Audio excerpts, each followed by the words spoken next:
Magandang araw mga sangkay, welcome back po sa aking YouTube channel. For today's video ay share ko sa inyo itong aking mga tinapay na na-reject or hindi na pwedeng ibenta. Pero kung mapapansin yung mga sangkay ay okay naman yung kanyang tsura, di ba? Ngunit yung lasa niya talaga ay hindi po talaga pwedeng ibenta. Yan, dahil sobrang pait po. Kung kayo po ay naka-experience na ng ganito, siguro alam nyo na kung anong mali dito mga sangkay.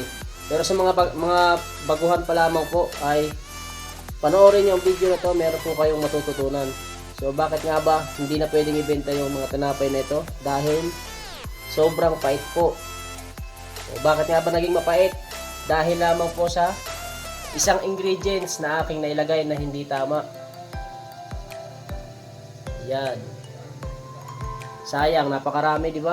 Kahit gaano natin katagal na sa ating ginagawa or kahit gaano na natin kakabisado yung ating mga ginagawa, darating talaga yung araw na magkakamali tayo. Yan, lalong-lalo na kung tayo ay nagmamadali at marami pa tayong iniisip na ibang gawain, di ba? Hindi natin talaga maiwasan magkamali. So, ito nga pala yung isang ingredients na nailagay ko kung bakit nasira yung aking tinapay. Ayan.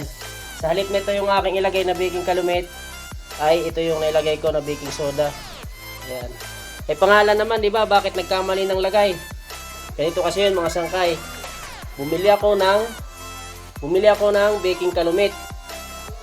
Ngayon, ang naibigay sa akin ay baking soda. Pagdating ko sa bahay, yung aking biniling baking soda ay ang aking biniling baking na ibinigay sa akin ay baking soda ay nailagay ko sa baking calumet. Hindi ko siya dinouble check. Dinerecho ko siya lagay dito. At bigla na lang ako nagbasa. Yan. Yan ang nailagay ko sa ating tinapay. So napakapait niya mga sangkay. Hindi po pwedeng isubstitute nyo yung baking soda sa baking calumet. Dahil napakalakas po ng epekto ng baking soda kumpara sa ating baking calumet. Papakita ko po sa inyo kung ano ang epekto ng baking soda at saka ng baking calumet. So yan, bali maglalagay tayo ng tubig. Makikita natin yan dyan mga sangkay kung anong epekto ng baking na ating ilalagay. Maglagay ka ng tubig at una nating ilalagay ang ating baking soda. Maglalagay tayo ng baking soda sa tubig ha. O, pansinin nyo kung gaano kabula yung ating baking soda. Ayan. Pansinin nyo kung gaano kabula. O.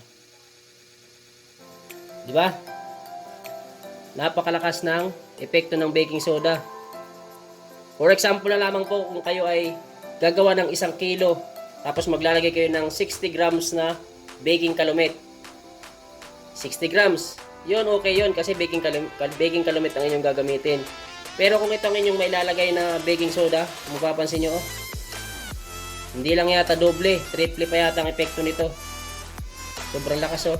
Bulang-bula talaga siya.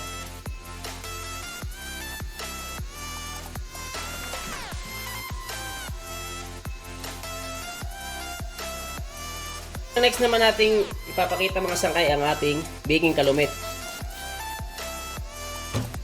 Tingnan nyo mga sangkay yung reaction ng ating baking calumet pag linagay natin sa tubig. Ikumpara nyo sa ating unang linagay kanina na baking soda. Oh, di ba? Konting-konti lamang siya kung mag-react, di ba? Hindi katulad ng ating baking soda na ang reaction eh talagang bulang-bula talaga.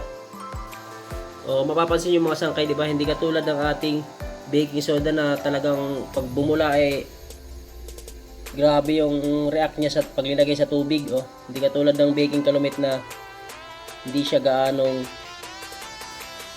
magpagbumula siya pag linagay sa tubig.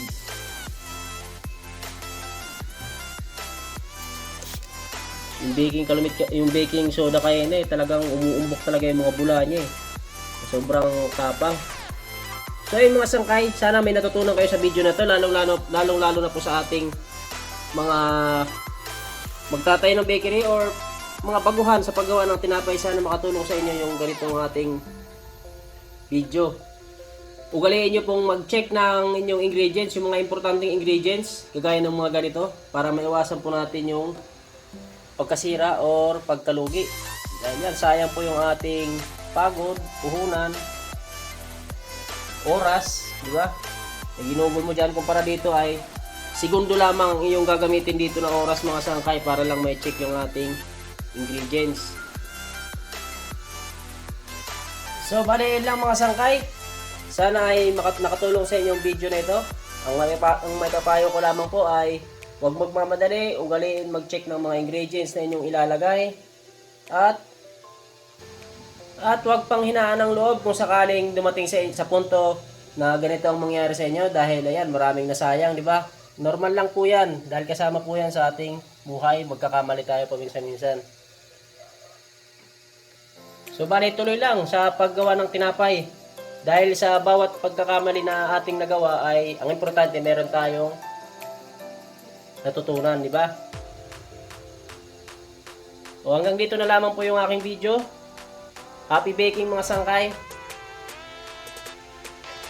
God bless you.